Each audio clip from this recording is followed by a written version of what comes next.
guys, today's vlog ay nandito kami sa KFC, isawa ni Ate Mary Ann Paulintan.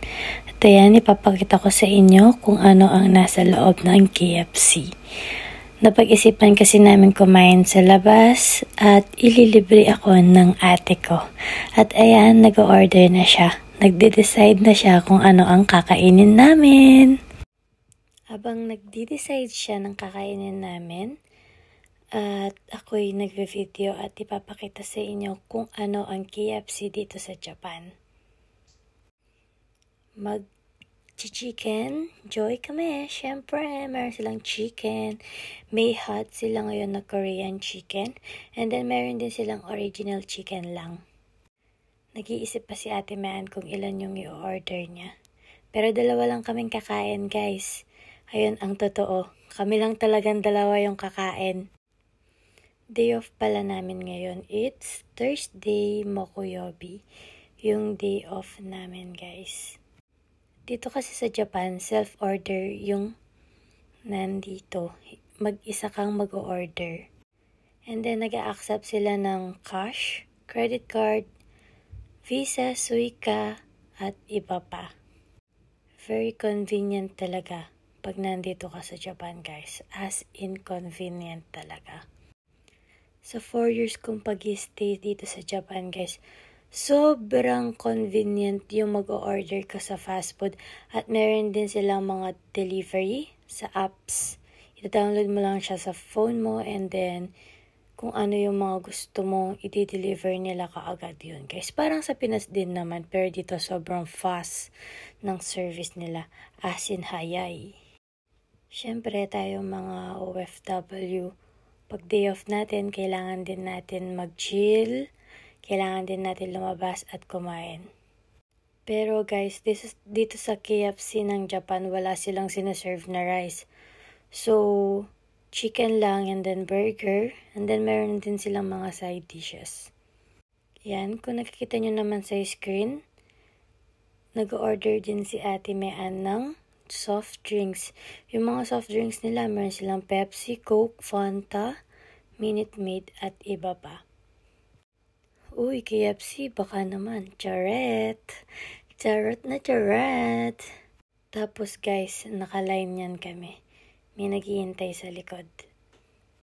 Pasensya na sa boses ko, guys. Inuubo kasi ako.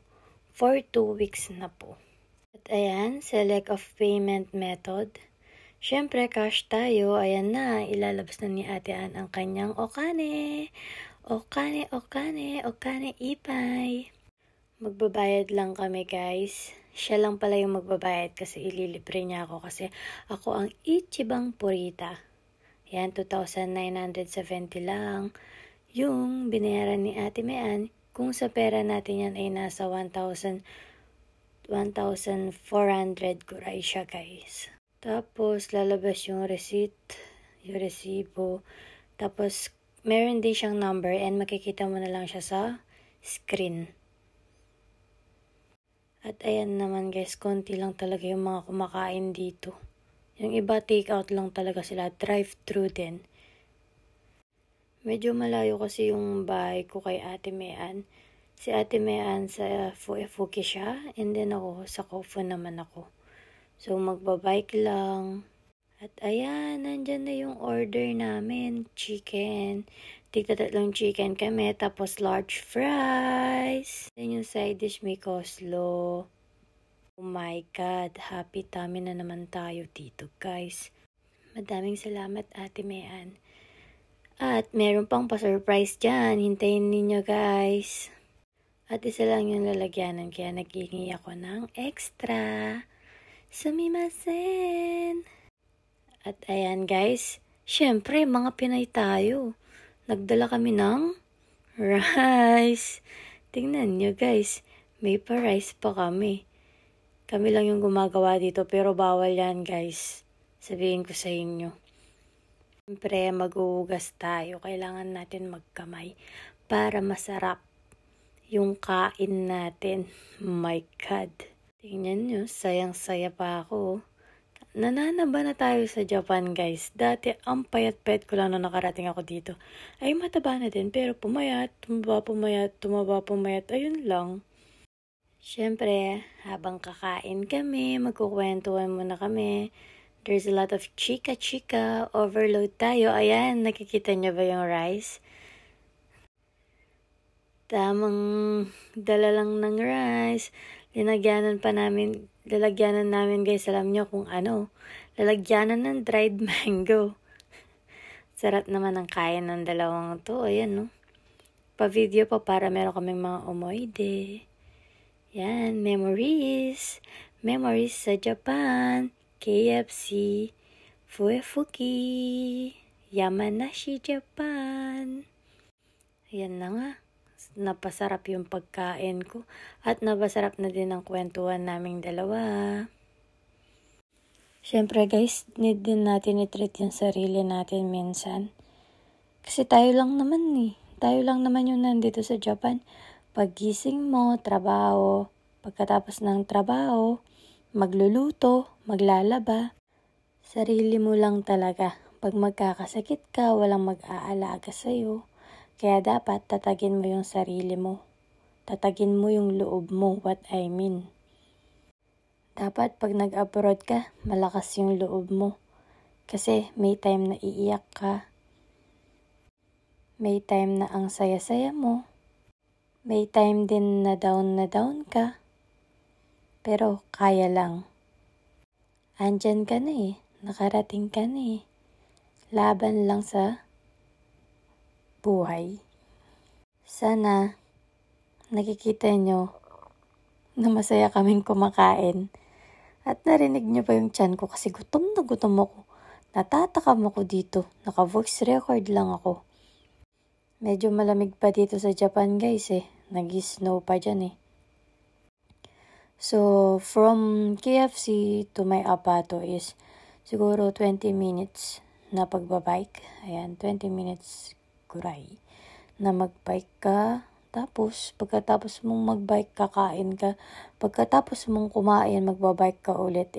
Pagkatapos mong kumain, wala na. Pagka uwi mo ng bahay, gutom ka na naman. Kaya, yan, tumataba kang babae ka.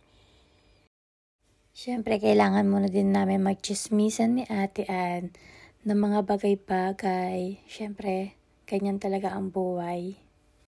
Kaya, shoutout dyan sa mga nagbabalak mag-Japan or shoutout dyan sa mga nagbabalak mag-Japan. Tatagan nyo yung loob ninyo. Dapat madami kayong lakas ng loob. Kasi madaming struggles ang darating sa inyo. Ala guys, namiss kong mag-voice over kasi gawa ng tagal-tagal ko nang hindi nag-a-upload. Kasi sobrang busy naman ng trabaho ay ala. Isipin mo yun, ang aga mong gumising, magmumukhaini ka pa. Pagkatapos alas 8 ng umaga hanggang alas 10 yung trabaho mo. At least may OT. Pero pagdating ng December hanggang March, Diyos ko, walang trabaho hanggang alas 3 lang kami. Under time na lang parati. Anong sasahurin mo? Ang dami nating binabayaran, guys. Alam nyo yan. Ang hirap ng buhay.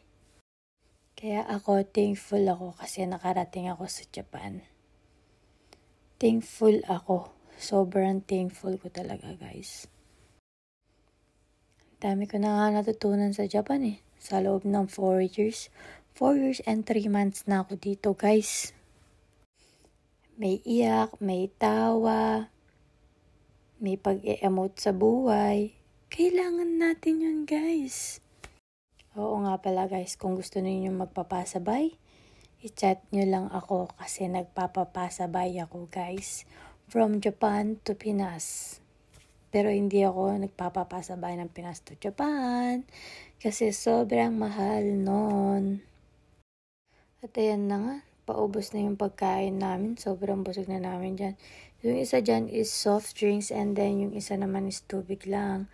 Kailangan nating uminom ng water. Drink water every day. Drink water always. Keep dehydrated. Oh my God.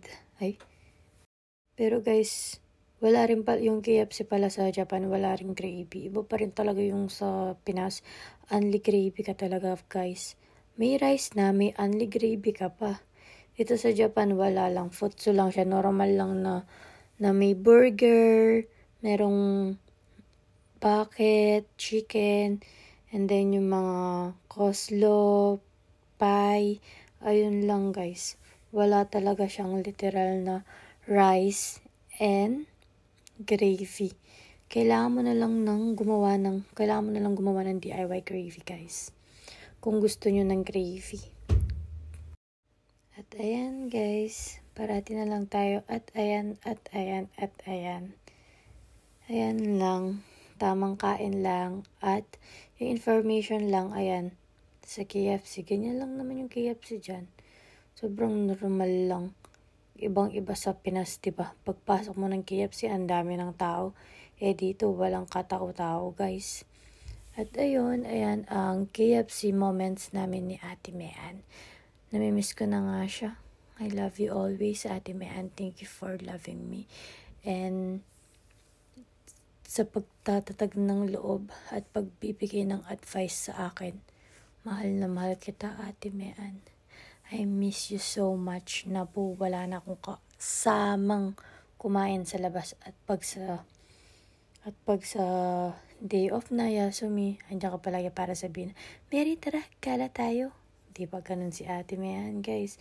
At ayan na po. Bye-bye na. Bye-bye na, guys. Thank you for watching.